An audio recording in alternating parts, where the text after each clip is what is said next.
Yeah, the target fell. I was looking for it. You got his ass. He didn't want no more. He's like, please stop. Stand by. 5, 4, 3. Both rim packs. All right, last target, small little gray one. I'm on him. Ready.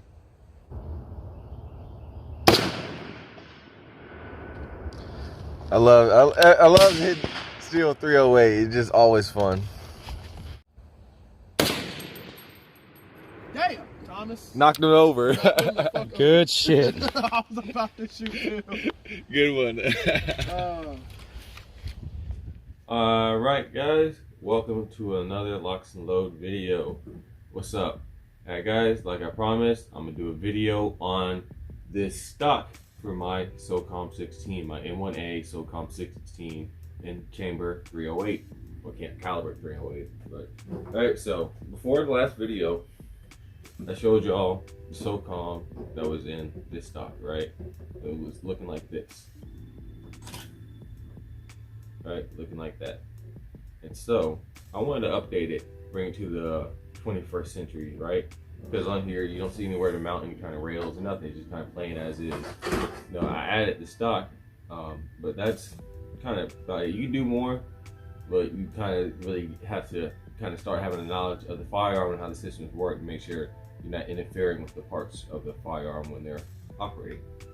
So I didn't want to do all that. I just went ahead and got a already made chassis or a stock, whichever you want to call it. Some people call it chassis, some people call them stocks. I just prefer to call them a stock, right? You know, so I got this stock off ProMag. This is the ProMag Archangel stock made for the Socom 16. And so, as you can see, it adds more modern features to the Socom that stock that I just threw over there, that which I kind of had right now, doesn't let you do. And one of the main reasons I got this stock was because I want to start using it for our short bus stuff, i.e. wearing a plate carrier. And so using that stock over there, that fixed stock, it is not designed for a plate carrier. So you got your plates and everything in the way, and you don't get a good shouldering behind the rifle, especially, you know, when we were shooting behind the rock pile in a small, like, enclosed space, right, with a bunch of rocks. Shooting in a plate carrier, it's really hard to do. You're not getting the best shooting position to do, you know, long range shooting. You know, you can do it, but it's not the best setup. And so I wanted to find something more suited to shooting in a plate carrier and mounting, you know, bipods, slings, QD slings, M-lock rails in case I want to put a lighter laser on it, right? Stuff like that. You know, a collapsible stock, so if I'm shooting a plate carrier, I can collapse it down, get behind it more easier, and a pistol grip that shoot it better. So I saw the Archangel stock. I saw other ones, but the one I really wanted, the Delta chassis, was not in stock, so I went with this one. And so it's got pros and cons, but for the most part, it does exactly what I was looking for. So this is the Archangel stock, y'all. And so another reason I got it was for the price. The price of this, I'll put on the screen, was a budget price compared to a lot of the stocks out there. Like if you look at the Vitor stock, that's several $100. What else? The Black Feather stock, several $100. The Troy stock, several $100. The EBR stock, several $100, right? This was more budget friendly, and it still kind of gave you that, like Eric says, ghetto EBR, right? So, pros about it. Let's talk about the pros. As you can see, it allows me to mount my accessories. So I got a bipod on here. I got a QD sling mount here because on the stock, actually no, about that. Right here at the end of the stock here, end of the receiver, I guess you would say. There's another QD sling, so I have a sling system that's more akin to my AR-15 versus the other stock over there, where it's all the way up front and all the way to the rear. It does not allow you to really, you know, no, you can do it. It just, well, it's different. It's different if you're used to shooting AR-15.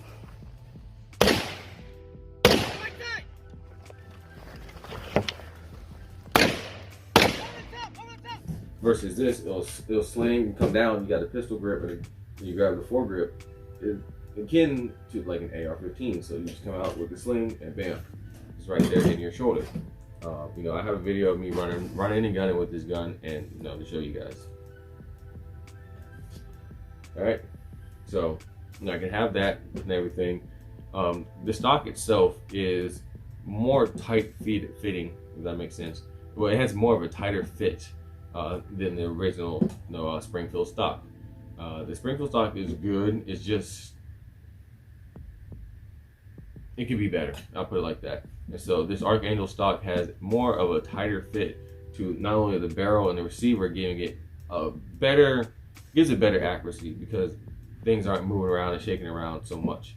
You know, I'm not an expert into like rifle bedding or anything, but if you look at people who have really accurate rifles, they have custom rifle bedding, and that's because they want a tight as fit as possible, so that you know all the barrel harmonics and everything that happens when a firearm is being shot and going through the recoil cycle is not interfered with, so everything can be as smooth as possible, so they can be as accurate as possible. All right, and so this stock, it has that tighter fit to it to help do the same thing with this rifle. Right, so right, continue on that. So yeah, tighter fit, so it has a better chance of accuracy. I'm not gonna say it's more accurate, but it has a higher chance of being more accurate than the original stock. You know, you can mount your accessories to it. It works better in a plate carrier, right? Being able to collapse this stock in and out is very beneficial when you have plates on, especially when you're shooting in awkward positions. So, you know, I can have my plate carrier on and collapse it all the way and still be in the rock pile and still have a good shooting position to fire off rounds downrange, right? So,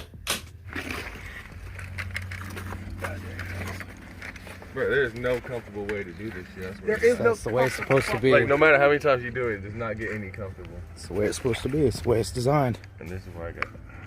And that's the only way it goes. Oh well. Alright.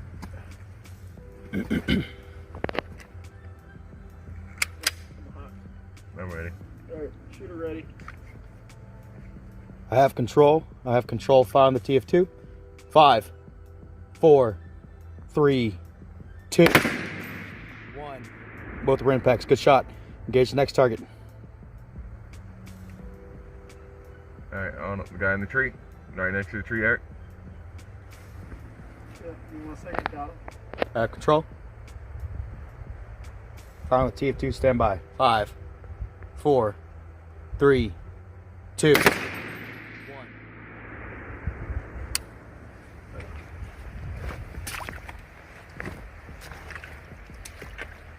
Alright, third target next to green pack in the tree.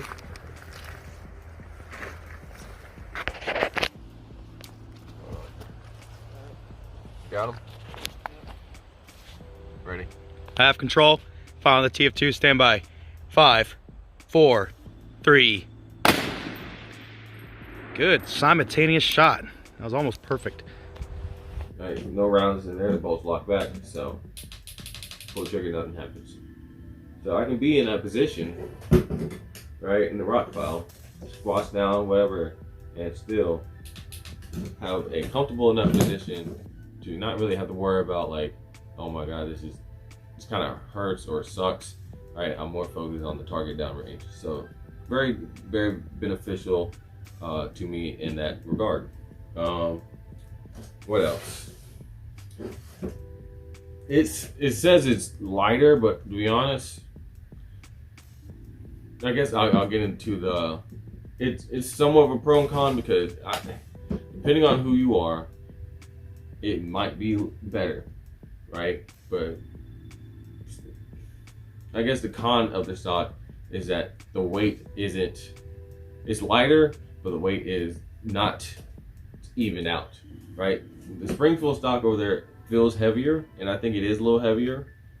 But since the weight is dispersed evenly throughout the stock, the rifle really feels like it's just one solid weight, really balanced, like I said in the last video. With this stock, it's lighter, but most of the weight is back here in the receiver and in the buttstock.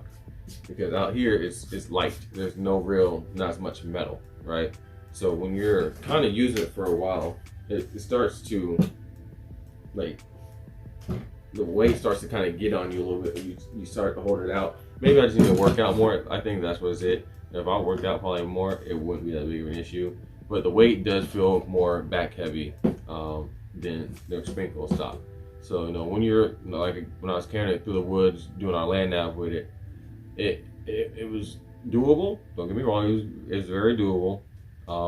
It was just different. It was just one of those things you just got to kind of, you know, become accustomed to. Is that with this stock, the weight is going to be more back heavy. So when you're holding it out, it just feels a little weirder.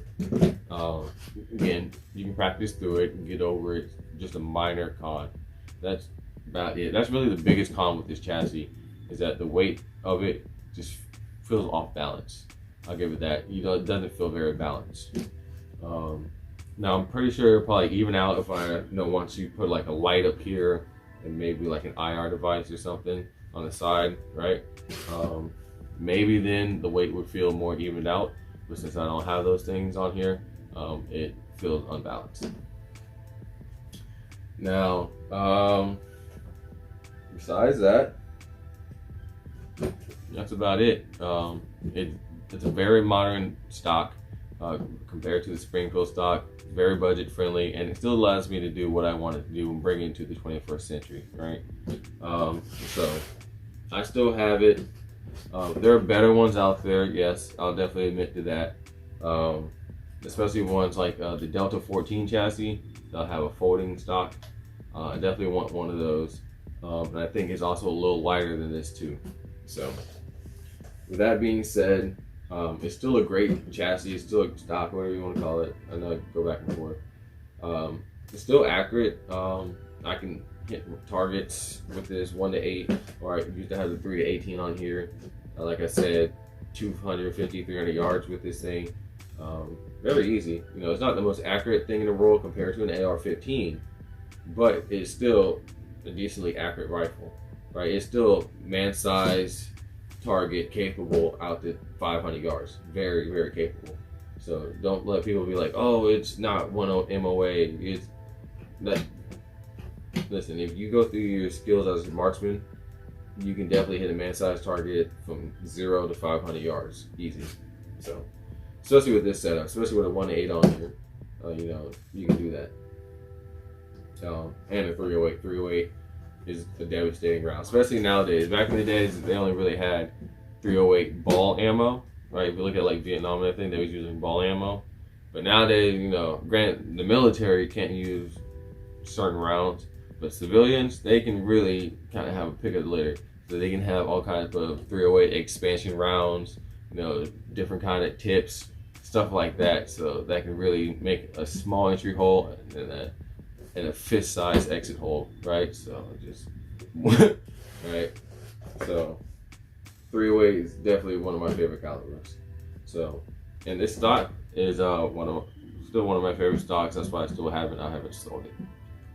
So on top of that, if you're looking for this stock, I'm gonna have it down in the Patreon link page.